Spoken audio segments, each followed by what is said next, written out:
Tous les plaisirs est pour nous, mesdames et messieurs. Merci de nous faire confiance. Une fois de plus sur BMTV Télévision. Aujourd'hui, nous recevons pour vous monsieur Alain Bolodjoa. Il est analyste politique, acteur politique également. Mais sauf que cette fois-ci, nous allons parler d'un sujet atypique. Pourquoi j'ai dit atypique? Parce que c'est inhabituel qu'on puisse parler de l'exode rural en République démocratique du Congo. Et pourtant, la ville Kinshasa en est victime. Alors, monsieur Bolodjoa, sur ces plateaux, je vous souhaite le bienvenu. Bonjour à vous. En tout cas, merci beaucoup pour l'opportunité. Je l'ai dit tout à l'heure pendant ma présentation, nous allons parler de l'exode rural. Ça vous tient à cœur. Et voilà pourquoi j'aimerais savoir une définition de l'exode rural selon vous, avec vos propres mots. Oui, je crois que je devrais commencer d'abord à me présenter, parce que je dois parler de l'exode rural avec autorité, d'autant plus que je suis économiste rural. Vous comprenez? En tant que tel, c'est l'une des questions qui nous préoccupe et je crois que c'est ça l'essentiel même de notre formation. Alors, lorsqu'on parle de l'exode rural, c'est justement une situation de déséquilibre qui consiste à vider un lieu rural pour aller vers un lieu urbain. Donc, quand vous constatez qu'il y a des milieux ruraux qui se vident, et l'essentiel de la population qui y vit va dans le milieu rural, c'est ce qu'on appelle l'exode rural. C'est juste la sortie de milieux ruraux vers le milieu urbain. Voilà, ma première question, on ne se rend pas compte, mais l'exode rural a appauvri le pays. Exact. Et quand je l'ai dit, puisque vous le savez, la population de Kinshasa est alimentée et approvisionnée par la zone rurale, à travers le moment maraîcher, à travers le champ et d'autres productions à l'arrière-pays. Et ça ne se fait plus. Kinshasa devient de plus en plus chaud, c'est parce qu'il y a une surpopulation, la démographie explose. Et pouvons-nous savoir la cause de ces changements de mentalité de la population rurale qui préfère immigrer à Kinshasa? Oui, c'est un débat séculier qui ne commence que par chez nous. C'est dans toutes les nations qui ont connu ces réalités. Cela est dû du fait qu'il y a des disparités en termes de développement. Parce que généralement, quand il y a des gens qui vivent dans le milieu rural et qui n'ont pas la capacité d'accéder à un certain nombre de biens, ils ont tendance à aller dans les grands centres. Parce que l'essentiel des politiques sont concentrés à ces niveaux-là. Et cela fait qu'en sortant, il y a plusieurs raisons. Ça peut être pour des raisons climatiques, ça peut être pour des raisons culturelles, pour des raisons politiques, pour des raisons économiques et même pour des raisons sécuritaires. Alors, en sortant, chaque individu a ses visées au regard de ce que nous venons de tracer. Et cela crée un vide d'un côté et ça remplit l'autre. Parce qu'en quittant un milieu rural, ça crée un vide. Et en tant que tel, ça crée un déséquilibre. Parce que, comme vous le savez, on est en train de déplacer, ou la main-d'œuvre se déplace d'un lieu à un autre. Ça a beaucoup d'effets sur le plan socio-économique. Et naturellement, ça ne peut qu'être une situation de déséquilibre. Voilà.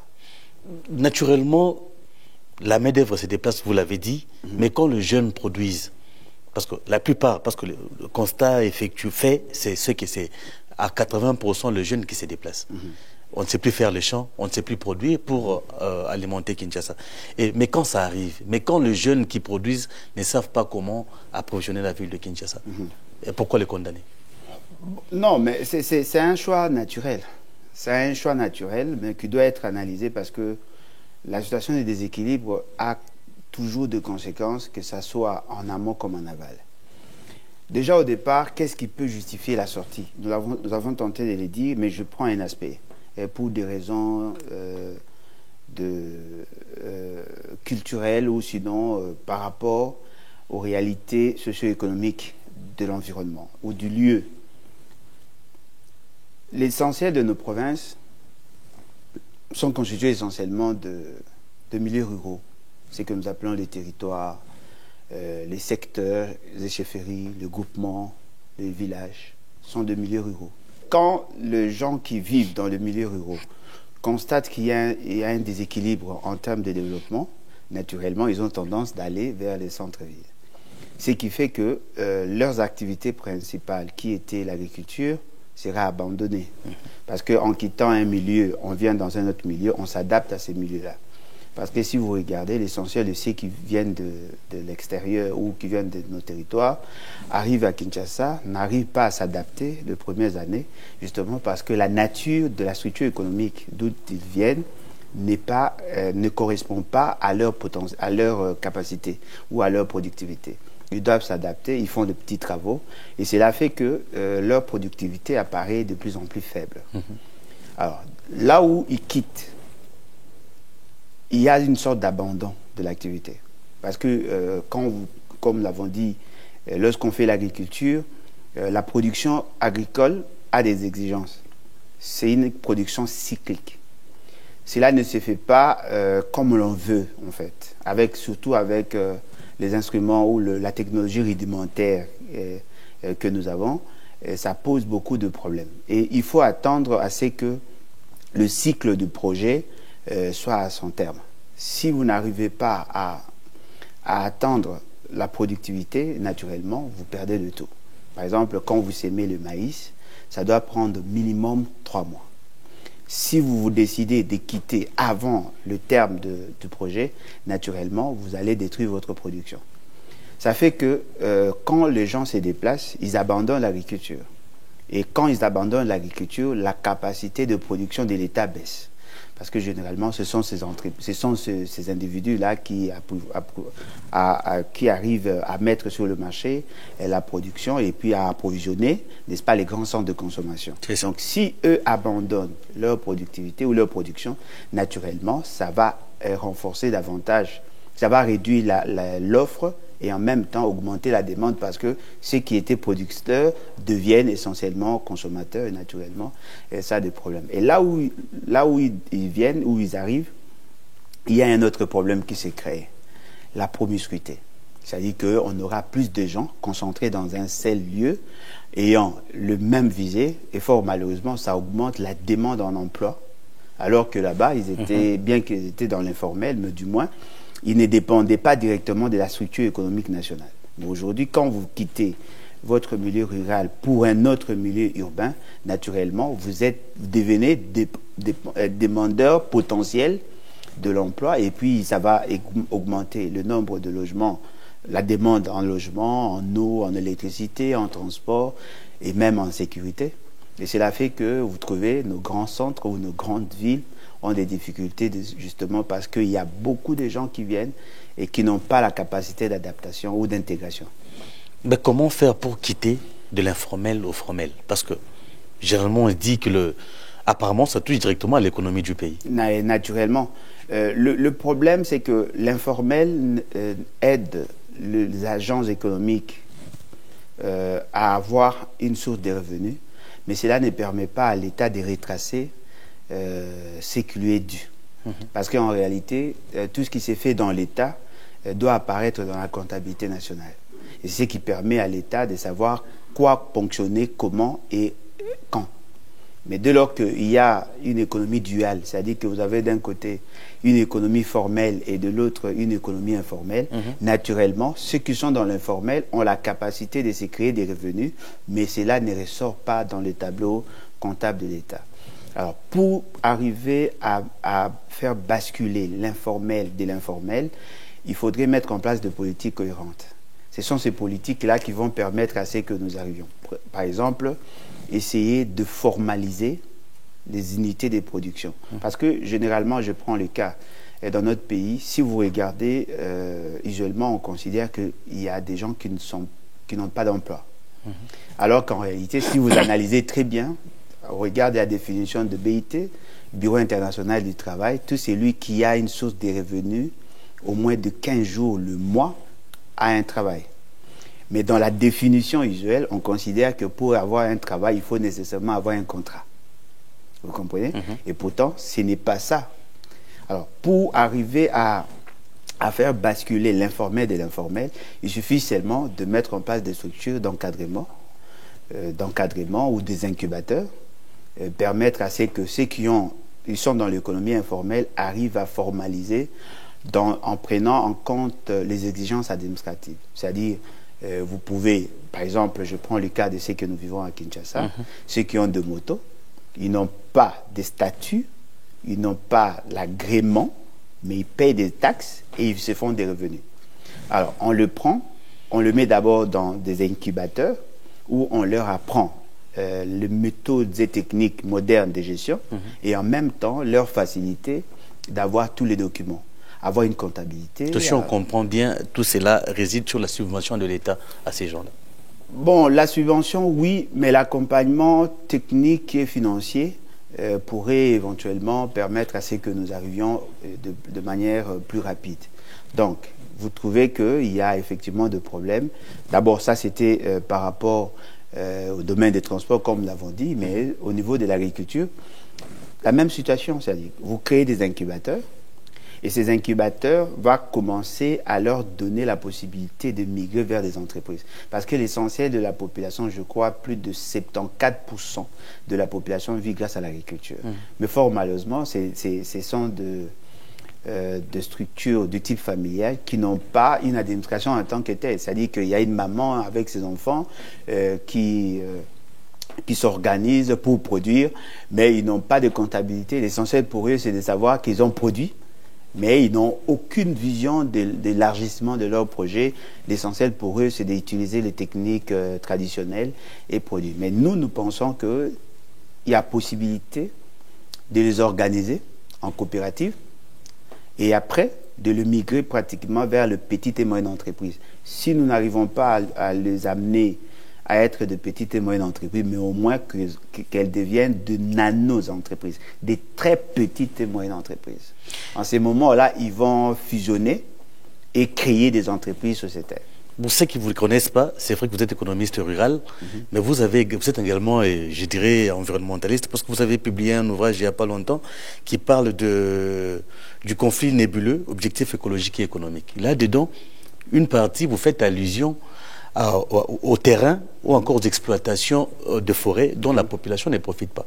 Alors aujourd'hui, si la population locale n'arrive plus à exploiter ou encore le terrain ou encore la forêt mise à sa disposition, c'est parce que, je ne dirais pas l'État, d'autres entreprises à travers l'État exploitent et ne fait que la population est dépossédée de ces terres. Exact. Et alors, quelles sont les solutions pour pallier... Précision des Parce que ça fait partie de l'exode rural aujourd'hui. Parce que si la population ne sait plus exploiter son terrain, il va chercher ailleurs. L'une des raisons, effectivement, et je tiens à préciser que je ne suis pas environnementaliste, je suis économiste, mais j'avais fait une approche écologique dans certains de mes chapitres. Effectivement, ce que vous dites, ce sont de réalités. Je prends juste un exemple. On autorise aux exploitants forestiers d'aller couper les arbres. L'essentiel de la population dépend des chenilles, parce que c'est l'une des sources de protéines animales. Et fort malheureusement, quand les exploitants arrivent, ils coupent. Naturellement, il y a une carence en protéines animales. Voyez-vous? Ce qui veut dire que la population est condamnée à la malnutrition. Aujourd'hui, dans nos villages, les gens se déplacent pour aller chercher à manger dans les grands centres. Peut-être les gens ne se rendent pas compte, mais c'est ce que nous vivons. Des gens se déplacent de village pour aller dans les grands centres trouver à manger. Des fois dépossédés de leur terre, et des fois même la terre ne produit plus parce que tellement trop exploité. J'ai été, excusez-moi de le dire, quelque part dans le Congo profond, pratiquement à la frontière du Kasaï, à Gungu, où la terre ne produit presque plus rien. Mais bon, comment ces gens-là ne peuvent pas se déplacer pour aller chercher? Ça dépend de techniques que l'on utilise et ça dépend de spéculations que l'on veut. Parce que généralement, quand les gens disent que la terre devient infertile, c'est justement parce que nous n'avons pas développé d'autres techniques culturelles. Si vous voyez par exemple à Dubaï, c'est un espace désertique, mais il y a des fleurs qui poussent. Il y a d'autres plantes qui poussent. Il suffit seulement d'adapter la technologie et on peut commencer à produire. Et même dans le désert, avec le système de fait des serres, on peut commencer à produire dans les salles. Mais ici, à l'arrière-pays, on vit pratiquement pas comme au Moyen-Âge. Non, mais on peut, effectivement, mais c'est ça la grande faiblesse. C'est-à-dire qu'il y a possibilité d'enrichir les sols et de produire. Je viens de voir une expérience qui a été menée dans des pays désertiques où on a commencé à planter en utilisant d'autres éléments chimiques justement pour renforcer la productivité des sols. Donc il y a possibilité de le faire. Alors, un autre moyen, c'est d'insister sur la diversification. Voyez-vous, quand la terre devient non fertile, on peut lancer par exemple l'élevage. Avec l'élevage, on produit les excréments, ou si on est dans le volaille, on peut avoir les fientes et on enrichit le sol. Voyez-vous, il y a possibilité d'adapter. Il suffit seulement d'avoir des politiques cohérentes. Et je pense qu'avec avec une volonté ferme, il y a possibilité de produire. Parce que l'avantage de l'agriculture, c'est que nous appelons usuellement agriculture. Parce que sur le plan technique, lorsqu'on parle agriculture, on voit production végétale. Mais usuellement, lorsqu'on parle agriculture, on prend élevage, pêche et ainsi de suite. Nous pensons que si nous voulons donner à manger aux milieux ruraux, on doit quitter la production traditionnelle vers une production semi-industrielle. Il suffit seulement de prendre, par exemple, la production animale avec l'élevage. Vous savez qu'aujourd'hui, il y a des gens qui aiment ces chaussées en croco. Et ça vient de la peau. Donc, il y a possibilité de commencer à élever le crocodile nain pour produire du cuir. En ces moments, on résout et le problème alimentaire et le problème industriel pour avoir effectivement la création d'emplois. Vous prenez dans l'agriculture, la végétation, il y a des aliments, il y a de la production alimentaire et non alimentaire. Je prends juste l'exemple, on peut produire des chanvres. Avec les chanvres, les fibres peuvent nous servir à produire des fibres de tissus. Et ces tissus-là sont vendus à un prix exorbitant. C'est vendu à un prix considérable. On peut utiliser le grain du chanvre pour produire de l'huile. Il y a possibilité de produire des produits pharmaceutiques. Donc, nous avons un atout énorme. Mais fort malheureusement, la grande difficulté, c'est que il n'y a pas de politique cohérente qui amène la population à crier ou à créer les conditions de sa propre croissance économique individuelle. Donc, cela retarde dans une certaine mesure le développement. Et lorsque les milieux ruraux sont mis en contribution en termes de production, naturellement, vous allez constater un fait contraire. Les gens vont commencer à quitter le milieu urbain vers le milieu rural parce que justement, là, il y aura des conditions acceptables par rapport au logement, il y aura des conditions acceptables par rapport à l'alimentation, mais aussi l'environnement sera propice pour les accueillir.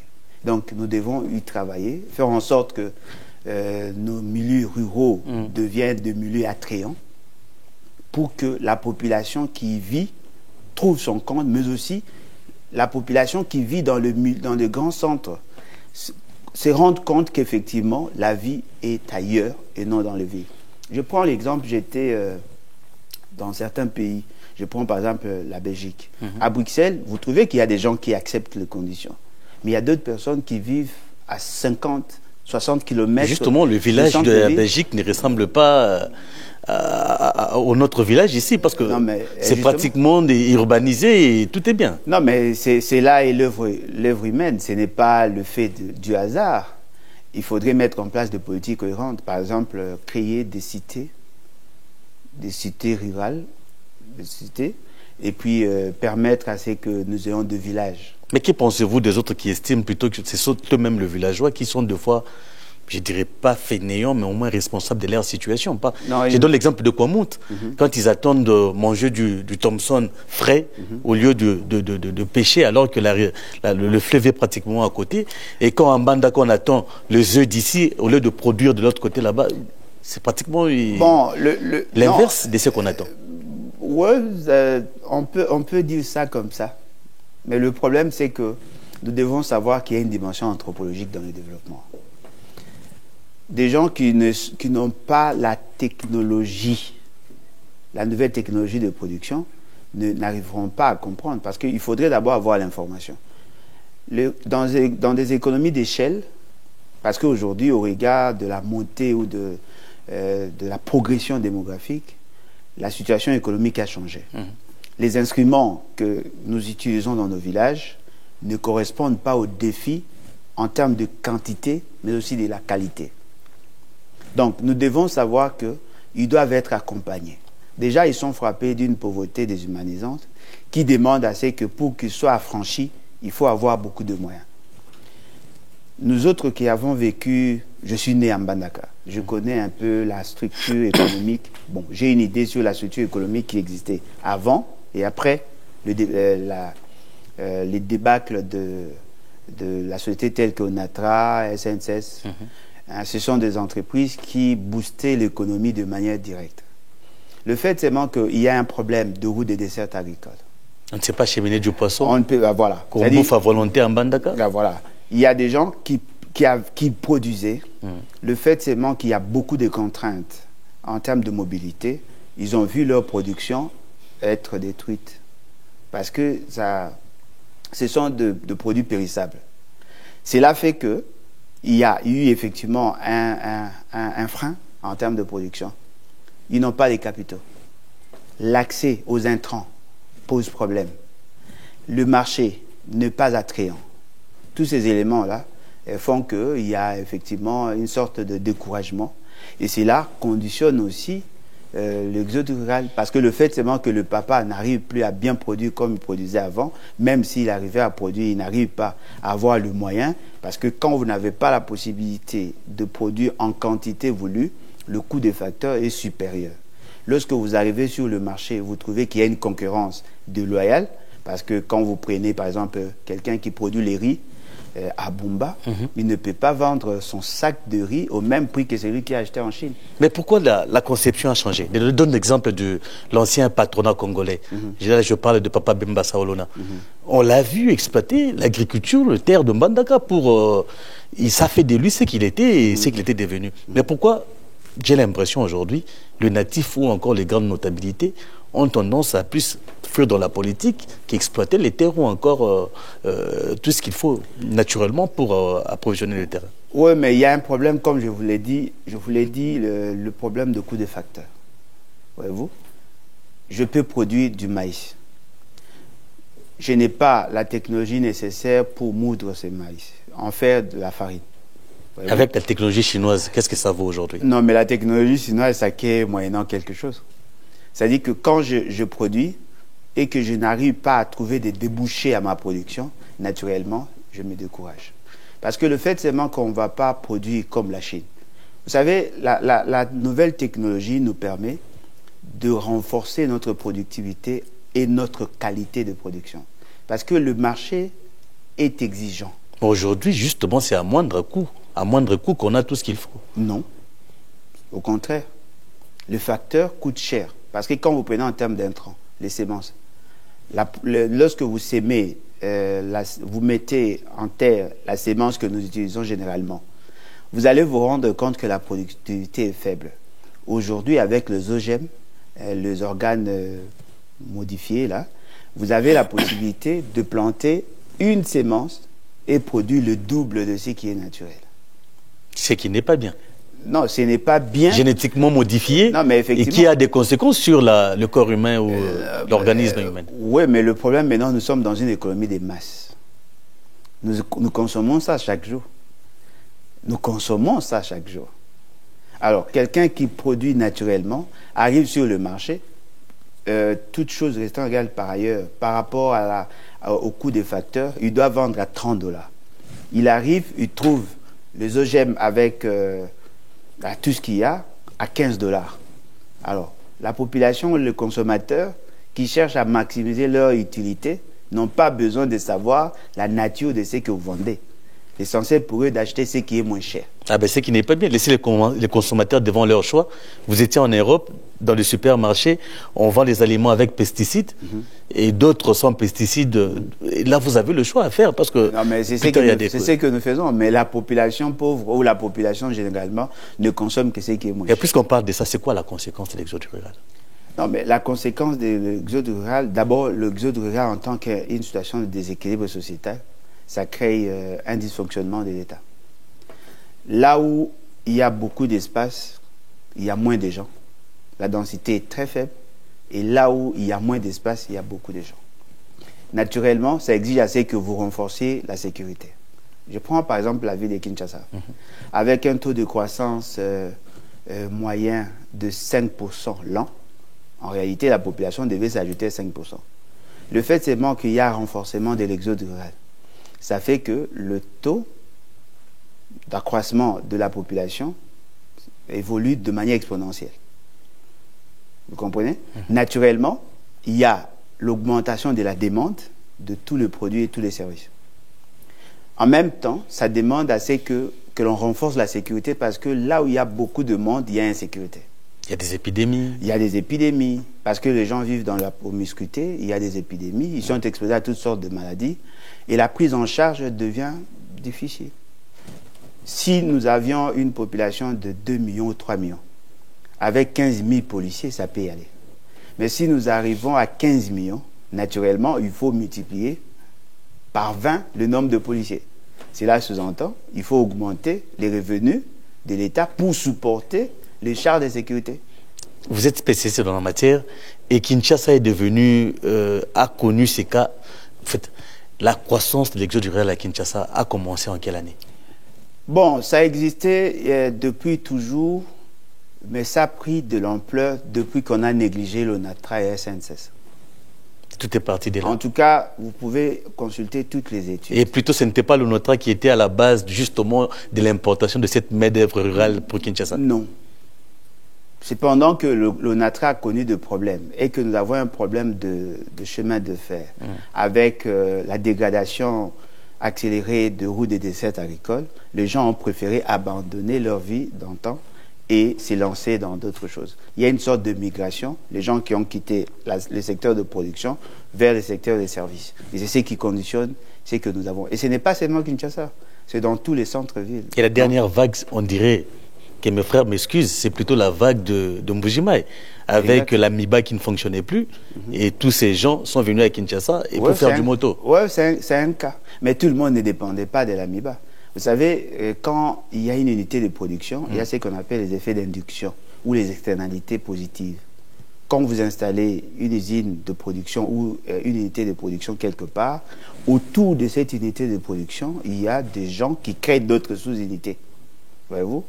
À côté de la MIBA, les gens commençaient à construire des maisons pour faire louer aux agents. Les gens commençaient à vendre les maléos justement pour nourrir les agents. Les autres créaient des écoles pour permettre aux agents de la MIBA à trouver. Et les gens commençaient... C'est-à-dire que c'est ce qu'on appelle les externalités positives ou des effets d'induction. Grâce au trafic... Fort malheureusement, ça créait un problème. Alors, les gens pouvaient aussi rester à Mbujimaï. S'il y avait la fluidité, s'il y avait la possibilité d'aller dans des zones... Mais l'attraction était la production du diamant, qui ne se faisait plus. Oui, mais justement parce qu'on n'a pas su diversifier. Ça, c'est une erreur monumentale. Parce qu'en réalité, on ne peut pas avoir qu'une seule unité de production. Et d'ailleurs, comme je l'ai dit, tout le monde ne travaille pas à la MIBA. Je pense que le Kasaï a une vocation agricole. Le Kasaï a une vocation agricole, comme toutes les provinces d'ailleurs. Le secteur minier n'est qu'un secteur secondaire. Si nous n'arrivons pas à cerner la nature de la structure économique du Congo, on risquera toujours de taper à côté. D'abord, la... Mbujimaï a un problème de pénurie d'eau. Alors, comment pratiquer cette activité agricole alors si on ne sait pas s'approvisionner en eau potable? Pénurie d'eau, pourquoi? Mais justement. Non, mais il y a le lac Mukamba qui peut aussi alimenter en eau. Il y a possibilité avec le nappe phréatique et créer des puits d'eau. Il suffit seulement de mettre beaucoup de sérieux dans le politique et on va résoudre le problème. Parce que je ne pense pas que le Kasaï est désertique. Même dans les déserts, il y a de l'eau. Alors il suffit seulement de voir, et même si on prenait de l'eau salée, on peut les transformer en eau douce. Il suffit seulement de mettre en place de moyens, de politiques cohérentes. On va arriver. Et je pense que c'est ce que nous devons tous développer. Il y a possibilité de diversifier l'économie et à chercher à spécialiser toutes les provinces. Par exemple, s'il y a possibilité de produire le maïs dans le Kasaï, que ça soit le produit phare du Kasaï. En même temps, les autres provinces peuvent aussi en produire et ajouter d'autres éléments. On doit relier nos provinces. Si nous arrivons à relier nos provinces, ça va permettre à ce que nous échangeons entre provinces. J'allais dire exactement que le PDS 55 territoire est déjà en marche. Non, ça, ça ne dit absolument rien. Oui. La question, c'est Kinshasa est saturé. Kinshasa est tellement saturé. C'est quoi la solution aujourd'hui? Ce n'est pas tard. Non, mais c'est pas tard, c'est pas une fatalité. Il faut créer des conditions inverses. C'est-à-dire? C'est-à-dire développer des zones qui vont attirer des gens quitter Kinshasa pour aller là-bas. L'exode urbain. Je me souviens à l'époque, l'ancien président de la République, Mzee Laurent Désiré Kabila, s'il avait créé le marché de la Liberté, c'était pour désengorger le marché Zando. Mais on a l'impression que la population ne cherche que là où il y a du monde. Non, mais exactement, parce que la finalité, c'est de faire de bonnes affaires. Mais il fallait maintenant créer des incitatifs. Vous savez, le marché tel que créé ne suffisait pas. Il fallait... je pense que l'idée de zone économique spéciale est mieux que une simple création d'un marché. Voyez-vous? Si on commence à créer des pôles de développement, déjà dans la ville de Kinshasa, ça va permettre à ce que les gens puissent se retrouver là-bas. Il suffit seulement de renverser la tendance. Parce que la tendance au Congo, surtout à Kinshasa, tout le monde le matin va vers les centres-villes. Et le soir, rentre. Naturellement, ça crée un problème de transport. Mais si nous renversons maintenant la tendance, c'est-à-dire qu'on crée deux pôles de développement, les gens vont commencer à quitter leur résidence pour aller vers les zones de développement. La Gombe reste un centre. Mais c'est plutôt les conditions. Un site touristique. Je donne l'exemple de jeunes qui viennent du village pour ici. Il n'y a pas la lumière là-bas. Dès qu'ils viennent ici, tout est en rose. Voilà. Ils ne veulent plus rentrer malgré leurs affaires. Non, mais voilà, parce qu'ils sont animés par le souci de la recherche du mieux-être. Alors, créons des conditions. Par exemple, si nous créons des villages ruraux, ça va nous aider. Si nous arrivons à créer des cités agricoles, ça va nous aider. Parce que là, on va créer des conditions assez acceptables pour que cette population désire rester là. Et on va même créer des conditions pour que les gens quittent les grands centres vers là. Prenons l'exemple qu'on crée une entreprise de production des œufs à Kassangoulou. Et à côté, on crée une boulangerie. On crée des conditions, les écoles, les hôpitaux, et ainsi de suite. On a relié Kassangoulou et Kinshasa. Quelqu'un peut quitter Kassangoulou à 11h et arriver à Kinshasa centre-ville à 11h07. Naturellement, les gens vont préférer habiter Kassangoulou et venir de temps en temps à Kinshasa centre, justement pour chercher ce qu'il n'y a pas là-bas. Mais si nous créons des conditions, ils ont des supermarchés, ils ont de bonnes écoles, ils ont des hôpitaux, ils ont la possibilité de trouver des emplois, il y a de bons logements, toutes choses restant égales par ailleurs, ils ne viendront pas. Ils viendront peut-être par tourisme, comme nous voyons ailleurs. Il suffit seulement de revoir. Un autre élément que je voudrais soulever, et je crois que c'est ça l'essentiel même de notre projet de société, il faut fusionner les villages. Ça risque pas de créer un problème. On l'a vu tout à l'heure avec le conflit Teke-Yaka. Non, mais quand vous risquez de fusionner le village et que l'esprit n'est pas le même, ça crée de non, mais ils ont coexisté pendant plusieurs années. Le déclic n'est pas venu du fait qu'on a fusionné. Et d'ailleurs, on n'a pas fusionné le village. Il y a eu juste un problème de mésentente qui a été mal géré. Je prends le cas de Kinshasa. Kinshasa, c'est un ensemble de villages. On a créé des conditions, chacun sait où ses limites, ses droits. On peut faire ça. Parce que si on peut avoir 57 000 villages, il nous sera difficile de desservir en eau potable, en électricité. Mais si on le regroupe en créant des cités, et que chacun garde son droit de sol, parce que c'est ça le plus grand problème, naturellement, on va plus résoudre de problèmes et on va créer les conditions de développement. Au lieu d'avoir 57 000 villages, avec 10 000 entités régionales, territoriales déconcentrées, on peut facilement initier de bons projets. Kinshasa devient cosmopolite, mais sauf que c'est... Et quand il s'agit de prendre certaines décisions, on reconnaît que ça appartient à telle ou telle tribu. Non. Où on a, je vous dis, Kinshasa aujourd'hui c'est réservé au Teke Umbu, comme on l'a dit. Non, mais réservé au Teke Umbu sur le plan des textes ou sur le plan historique. Parce qu'apparemment, ces débats-là, moi, personnellement, je ne comprends pas. Qui a déjà vu, qui n'a jamais vu un gouverneur non originaire dans ce pays? Ça existe. On a connu des gouverneurs. Peu nombreux. Non, il y a eu beaucoup de gouverneurs. L'amiral Liwanga, je reconnais, mais ils sont peu nombreux. La plupart, c'est plutôt les Teke. Non, mais Maman Zouzambom. À compter du bout du dos. Non, ils sont nombreux. Ils ont été nommés.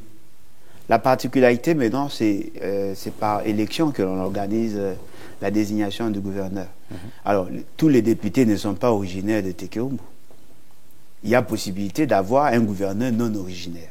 Mais le problème maintenant, c'est qu'au regard de la sensibilité de cette question, il y a possibilité d'avoir des ministres qui représentent la province.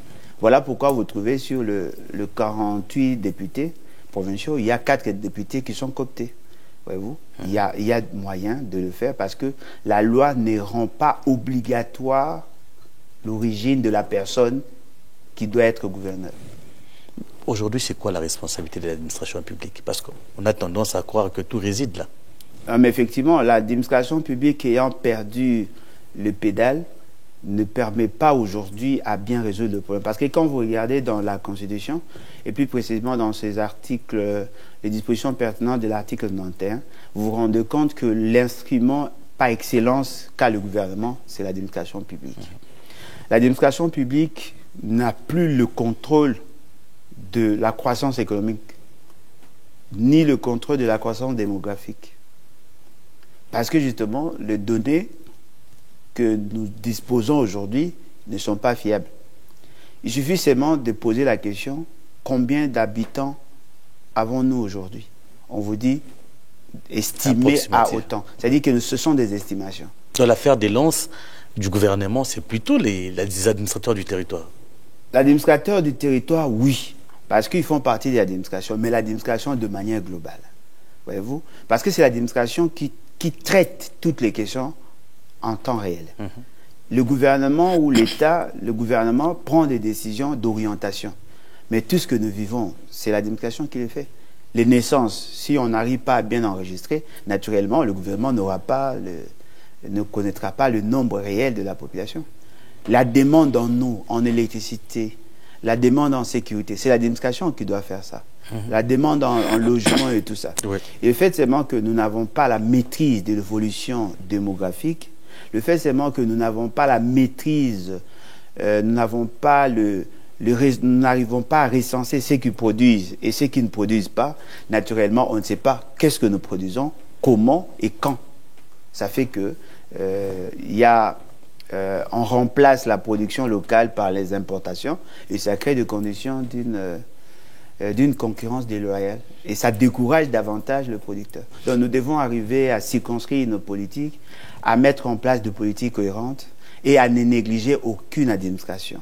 Parce que généralement, au Congo, c'est le secteur minier, c'est le ministère des Finances, le ministère du Budget, le ministère de l'Économie qui apparaissent de bons ministères.